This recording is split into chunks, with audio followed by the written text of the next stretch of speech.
అది వచ్చి 35 ఏళ్ల కింద వచ్చినప్పుడు ఇంకా పుట్టినా కూడా పుట్టలేదు. ఇంకా ఎలా చెప్పాలంటే అది థియేటర్లో చూడటం కోసం నేను చాలా ఈగర్గా వెయిట్ చేస్తున్నాను. ఇంకోటి ఏంటంటే ఆ సినిమా ప్రింట్ ఏ థియేటర్లో లేకపోతే అతి కష్టం మీద ఎక్కడో ఒక థియేటర్లో దొరికిందంట ఆ ప్రింట్. అది కూడా ఆ ప్రింట్ అంతా మాసిపోయి రీళ్ళంతా కూడా మచ్చలు పడిపోయి దాన్ని రెస్టోరేషన్ చేయడానికి వాళ్ళు చాలా ఖర్చు పెట్టారు.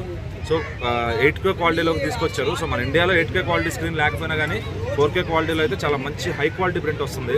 అండ్ విత్ డాల్బీ అట్మాస్తో కూడా వాళ్ళు అటాచ్ చేశారనమాట. సో సినిమాని అప్పుడు థియేటర్లో చూడడం వాళ్ళు కానీ చిన్నపిల్లలు కానీ ఈ తరం వాళ్ళకి ఆ సినిమా గొప్పతనం చెప్పాలి. ఎందుకంటే మన ఇండియన్ సినిమాని ఒక స్థాయిని పెంచిన సినిమా అది.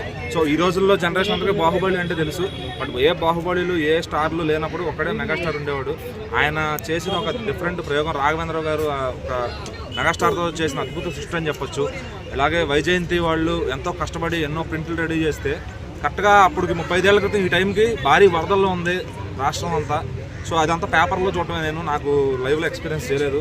సో మరి ఇప్పుడు కూడా ఏపీలో కూడా చూస్తుంటే వరద మళ్ళీ వర్షాలు పడుతున్నాయి. సో అదే వరదల్లో మళ్ళీ ఈ సినిమా చూడాలేమో అనిపిస్తుంది నాకైతే. అంటే ఆ యుఫోరియా మళ్ళీ క్రియేట్ అవుతుంది అనిపిస్తుంది నాకైతే. సో మెగాస్టార్ గారిని ఏదో 2-3 ఫ్లాపుల్లో చూసి ఈ తరం వాళ్ళు ఆయనకి ఏదో రాదనుకుంటారేమో కానీ ఆ జగదేక వీరుడు అతిరేక సుందరి సృష్టించిన రికార్డులు కానీ అదంతా అప్పటికి అదొక బిగ్గెస్ట్ ఇండస్ట్రీ హిట్ అది. అలాంటి సినిమా ఎవడో ఇండియన్ స్క్రీన్ మీద టచ్ చేయలేని సినిమా అది. సో అట్లా చాలామంది అలాంటి కాన్సెప్ట్లు ట్రై చేశారు కానీ ఎవరి వల్ల కాలేదు. అది ఒక మెగాస్టార్కే సాధ్యం అనమాట. సో ఇంకా చెప్పాలంటే ప్రతి సాంగ్ అద్భుతమే. దాంట్లో మ్యూజిక్ గురించి అన్న, ఎస్పెషల్లీ మ్యూజిక్ గురించి మాట్లాడుకుందాం. నీకు ఇష్టమైన పాట ఏముంది దాంట్లో అసలుకి? ఇళయరాజా గారి మ్యూజిక్, బ్యాక్గ్రౌండ్ స్కోర్ కానీ, సాంగ్స్ కానీ, స్టెప్స్ కానీ. ఒక సాంగ్ అని చెప్తే మళ్ళీ ఇంకో సాంగ్ అన్యాయం చేసినట్టు అవుద్ది. అబ్బని దీని దెబ్బ రజనీకాంత్ గారే శివాజీ సినిమాలో ఒక బిట్లో వాడుకుంటారు ఆయన. సో మళ్ళీ ఇంకా చూసుకుని my name is Raju song కానీ, ప్రియతమ సాంగ్ కానీ, ఏదన్నా కానీ ప్రతి సాంగ్ నాకు అద్భుతంగా ఉంటుంది అసలు. ఆ పిక్చరైజేషన్ జై చిరంజీవి సాంగ్ అయితే ఇంకా థియేటర్లో సవాల్ లేస్తాయని చెప్పొచ్చు. ఆ మొత్తం పిక్చరైజేషన్ కానీ ఒక హాలీవుడ్ లెవెల్లో ఉంటుంది అప్పట్లోనే. సో ఇంకా అది సినిమా మనం కల్కి చూసాం. సో ఎప్పుడు కూడా వైజయంతి మూవీస్ వాళ్ళు ఒక అద్భుతమైన క్రియేషన్ చేయడానికి వాళ్ళ ప్రొడక్షన్ నుంచి చూస్తూ ఉంటారు. సో అప్పుడు జగదేక వీరుడు తర్వాత ఇది కానీ కల్కి కానీ, సో మధ్యలో ఎన్నో సినిమాలు కొంచెం డౌన్ఫాల్ అయ్యారు. సో అంతా కూడా మళ్ళీ పికప్ అయ్యారనమాట. మళ్ళీ వైజయంతి వాళ్ళు వాళ్ళ ప్యాషన్తో లాస్ట్ ఇయర్ చిరంజీవి గారి బర్త్డేకి ఇందిరా వచ్చింది, చాలా బాగా ఎంజాయ్ చేసాము. సో ఇప్పుడు చూసుకుంటే జగదేక వీరుడు అతిలోక సుందరి, సో శ్రీదేవి గారు కూడా అతిలోక సుందరి ఈనాడు మన మధ్య లేకపోవడం ఎలా చూడాలి? లేదు, దానికి మనం ఏం చేయలేమన్నా. దానిపైన పెద్ద కాన్స్పిరసీ ఉంది, అది ఏం జరిగింది అనేది. సో ఆవిడ ఒక ఇండియన్ సినిమాని ఏలిన నటి, ఒక ఎరా ఆవిడ, అది అయిపోయింది. సో ఇప్పుడు ఏంటంటే ఆ టైంలో మిస్ అయిన వింటేజ్ క్రియేషన్ అంతా కూడా ఇప్పుడు మళ్ళీ థియేటర్లో ఎక్స్పీరియన్స్ చేయొచ్చు. సో పెద్దవాళ్ళైనా వెళ్ళొచ్చు, చిన్నవాళ్ళైనా వెళ్ళొచ్చు. దాంట్లో ఏదో ఏ సర్టిఫికేట్ కంటెంట్ ఎటువంటిది ఏమి ఉండదు, చాలా క్లీన్గా ఉంటుంది సినిమా. అండ్ శ్రీదేవి గారి గురించి ఇందులో ఇంకో గొప్పతనం ఏంటంటే ఆవిడ ఈ సినిమా కోసం మేకప్ కానీ అంతా కూడా ఆవిడ పర్సనల్ టీంతోనే ఆ గెటప్ అంతా కూడా వేయించుకొచ్చారనమాట. సో ఇంకా చిరంజీవి గారి అభిమానులకి అయితే, ఈ జనరేషన్లో ఉన్న వాళ్ళకైతే చాలా మంచి ఫీస్ట్ లాంటి సినిమా అది. ఇంకా అద్భుతంగా వస్తుంది సినిమా కూడా. అది నాకైతే, నేను అప్పుడు థియేటర్లో ఎక్స్పీరియన్స్ చేయలేదు కాబట్టి నేను ఇప్పుడు చాలా ఎంజాయ్ చేస్తాను అనుకుంటున్నాను.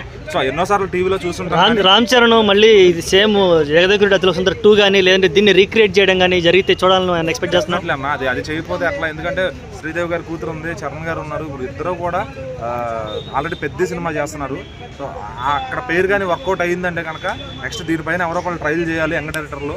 సో రాఘవేంద్ర గారి పర్యవేక్షణలో ఈ కథని నెక్స్ట్ ముందుకు ఎలా తీసుకెళ్ళాలి.